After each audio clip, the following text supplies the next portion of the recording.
Fala galera do G-Fight, Diego Ribas, direto de Las Vegas with Holly Holm. How are you, Holly? I'm Thank you good. for your time. Thank you. I'm doing well. Perfect. UFC 300. How does it feel? How do you feel about the event? Oh, I feel great. I feel healthy. I feel good. I feel like I had a great training camp. I'm excited to be here and be sharing a card with just so many other legends out there. So I'm ready. Former boxing world champion, former UFC champion. What does it mean for you fighting in the UFC 300? I always strive to work hard so that I can have moments like this and not only have the moment. I don't want to just be here just to be part of it. I want to make the most of it. I want to leave with a victory. There's a lot of talk about the pre-card. It's could be a main card everywhere, right? And you are fighting the pre-card, right? And you are a former champion. How do you feel when they invited you to fight at the pre-card? What did you feel about it? For me, it's the opponent. I don't really care where I'm at on the card. I'm excited to have a fight and against someone who's a tough challenge, and that's all I really care about. So you care about the opponent. Let's talk about her. Kayla Harrison. Kayla Harrison is her first UFC fight. Skill by skill, how to match up this fight? I feel like my skill is there, and I feel like I can be anywhere in this fight, and I trained for it, and I trained to be the victorious one. There's a lot of talks about if she's going to make weight or not. Her, it's going to be her first 135 fight. What do you think? Do you think she's kind of big for the division? She is a big girl, but she's a professional athlete. I would assume that she knows what she's doing, so I believe she's going to make the weight, and I really, I didn't think, oh, it's only going to be if this, if that, or if she doesn't make weight, or if she does, or if she does make it, she might be drained. A lot of people say stuff like that. No, I expect the most. In order to get down that weight, you got to train hard. So I expect a strong, healthy 135er because that's what I train for. I know a lot of people are going to ask you that, but I have to ask as Yeah. well. Um, when you see Kayla, and I mean, she has a judo background, and you have a boxing background. It's kind of the classic striker versus grappler, right? But how do you think about the fight? I mean, do you see something else maybe can happen? You know, I trained for all of it. I didn't come to MMA to just stay standing on my feet and want to box. I came to MMA because I wanted to learn all of it, and I've really evolved as a martial artist, and so I'm ready for any of it. Perfect. Your last fight was against the Brazilian Mayra Bueno, Mayra Stara, and now it's a no contest, right? When you look back to that fight, do you see something? And how do you feel about it? Like, do you think was a no contest, or because in your level, like competitive level, do you still see as you were defeated, or you was a no contest in your mind? For me, any fight, I want to be able to be the one that wins by my actions and what I do. So I don't put much on the fact that it's a no contest. I think every fighter knows what rules they need to follow, and that's on her that she slipped up on that. But for me and the fight, I mean, I just want to do better and win regardless on my own right.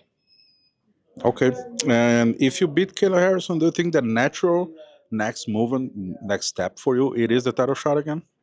Yeah, if I beat Kayla, I don't see why I wouldn't be in the talks for the next title, to the next title fight. I want to fight for the title again, and I think this is a huge fight that can get me there.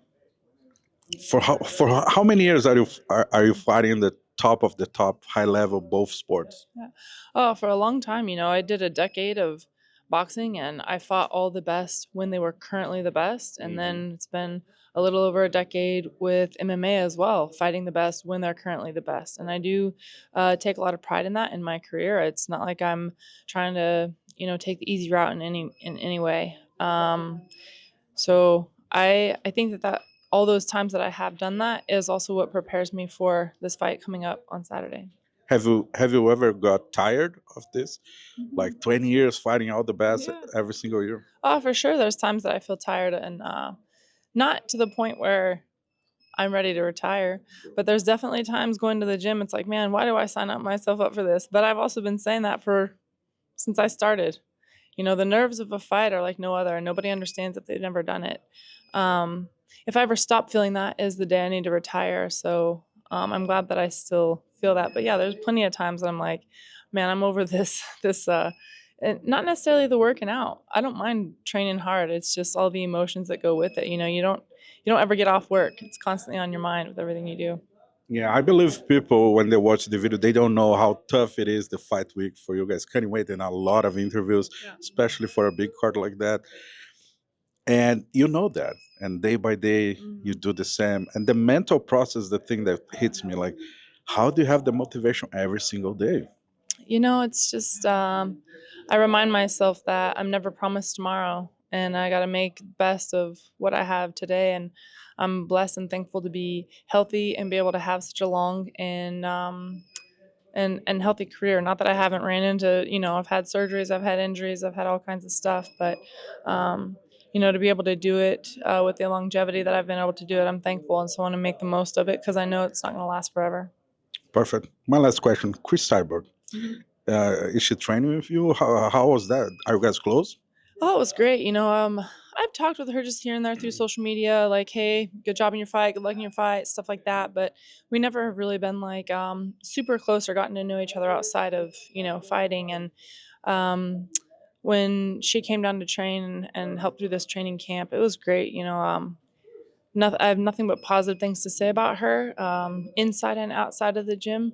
I truly feel that she's one of those genuine people. She just wants to do good in life and work hard along the way. And she's an intense, good, energetic champion for a reason. She puts that hard work in, and I feel really blessed to be able to have trained for this fight with her.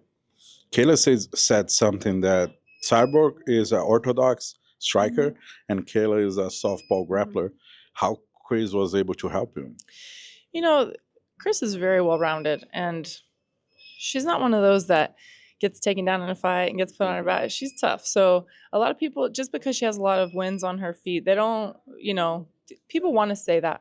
Oh, why is she? That's something that another fighter would say to try and help themselves feel a little better about the fact that I had a good training partner.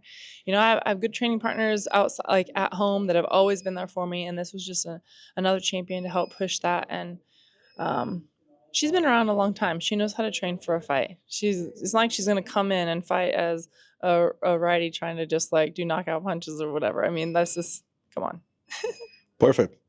Last but not least, I'm gonna say 5 names, and you just say the first word or the first thing that crossed your mind when I say the first names. Okay? Okay. Raquel Pennington, A champion I've been able to fight twice, and I'm thankful for it.